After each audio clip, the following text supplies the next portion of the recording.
in this video, I'm going to buy the best-selling running shoe on Amazon and find out if it's any good.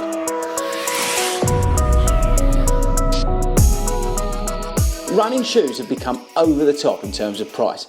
All of these shoes are over £200, which got me thinking, what happens if you're just a normal person who wants to start running? Do you need to go out and buy a pair of carbon-plated running shoes for over £200? The simple answer is no.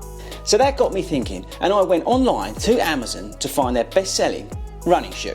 Now on Amazon you can search out best-selling things like best-selling cooker, best-selling frying pan, and I went over and found the best-selling running shoe. Okay guys, so here it is, the best-selling running shoe on Amazon. Now just as a bit of a spoiler, this is Amazon in the UK, right? So I don't know whether this is the same where you are, let me know in the comments, but this is the Mojo 2 for an Under Armour, and I paid £26.98 of my own money.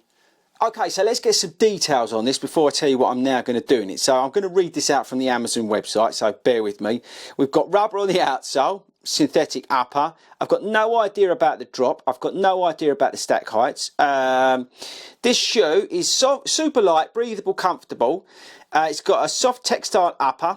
We've got a die-cut full-length EVA sock liner for added stepping comfort. A one-piece EVA foam midsole for soft lightweight cushioning, full rubber outsole which provides optimal traction durability, and tyre inspired outsole pattern that provides ultimate flex and superior traction. So they're the details that I know about the shoe. I've got no other idea about it. I am going to weigh it, so wait there a second.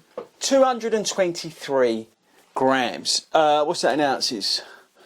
7.85 ounces, so nice and light for the Mojo 2. Okay, so the purpose of this video is to find out whether the best-selling running shoe on Amazon is a practical running shoe or not. Is it something that, you know, if you're looking to get out and start running, is it something you can actually buy and use? So I'm going to use this over the next couple of weeks, mainly on club runs and things like that, where I'm not doing like anything stupid in it, so like 3-4 miles. I'll probably try and get a 6-mile run in it as well, but I'm not going to do anything long because I've got to, it sounds funny, but I don't want to be knocking the life out of my legs in this shoe compared to what I would normally run in. All right, you might say, oh, that's not fair and all this sort of stuff, but we will come back once I've got this shoe till about 25 miles. I think they're going to be 25 painful miles, but I'm going to try and get 25 miles in this shoe and then report back.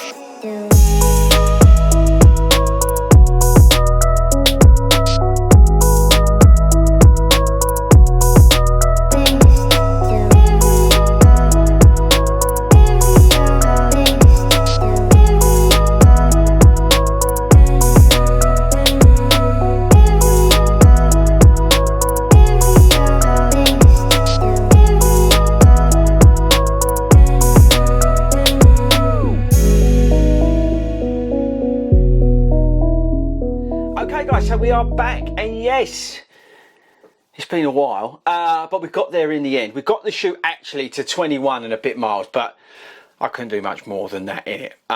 It was quite painful. So look, like I said at the start of the video, the price of shoes is out of control. People who want to get into running look at the price of shoes and probably have a heart attack. They go maybe on places like Amazon and look for the best-selling shoe as a guide whether they should get that shoe. And that's basically why I wanted to try the shoe out. But here's the thing. This is not a running shoe. Please do not, whatever you do, buy this shoe. This is probably the worst running shoe. And I mean, I've been in some really bad running shoes, but this is probably the worst running shoe you could buy. But there is one kind of use for it in terms of running, and that is if you're starting to run in the gym on a treadmill, then you might get away with it because you've got the sort of soft cushioning-ish of a treadmill, or some treadmills, versus some of the tarmac and pavements that I've been running on. So look, okay, right.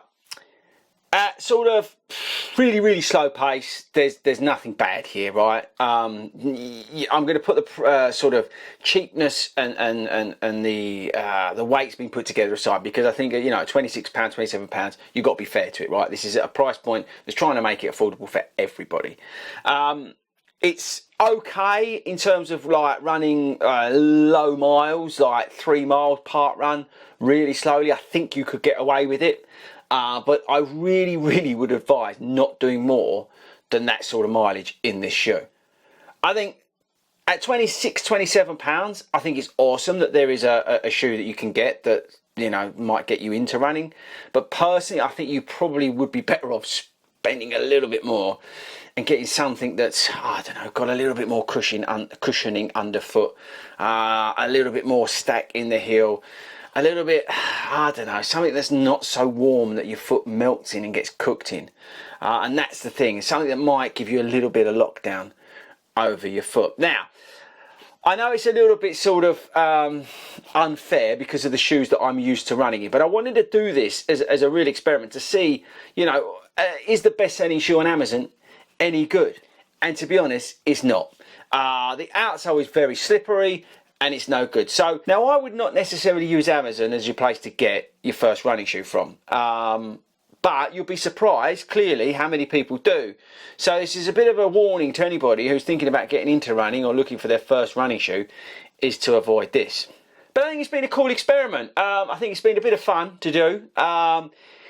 It's taken me a long time to get the mileage into this shoe to report back. It was a real pain in the rear end. I bought the shoe in March of 2023, and it's taken me a while, obviously, to get the miles into the shoe. I've tried to wear it as much as possible where I can, but it has been really hard to get the mileage into it. But we did it. We got there in the end.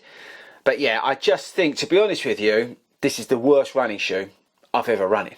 So there we go, guys. The best-selling running shoe on Amazon is a load of rubbish. Do not buy this shoe in any shape or form. If you're looking to get a running shoe because you're new to running, then maybe go and find something that's probably a little bit more expensive, something with a little bit more stack in it, a little bit more structure to the shoe as well. That's the other thing the shoe lacked, was structure. Listen, there was, around the heel, it was nice, you know, it was comfortable-ish in terms of, you know, what you're getting for your money, but the rest of it was not very good at all. I think you could probably try and pick something up, maybe £5–10 more, okay? So just avoid this shoe at all costs. Right, there we go. Thought it'd be a bit of a fun video to do. But yeah, running shoes are out of control in terms of pricing at the moment.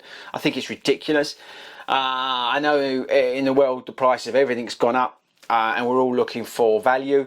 I think the value is in, you know, 2, 3, 4-year-old models that you can pick up on some of the retailers a little bit cheaper. Avoid going, I would say, after something like that if you're new to running. But yeah, so there we go, people. I hope that was interesting. A bit of a laugh, bit of a, yeah, a bit of an experiment. But that's it from me. I'll catch you later.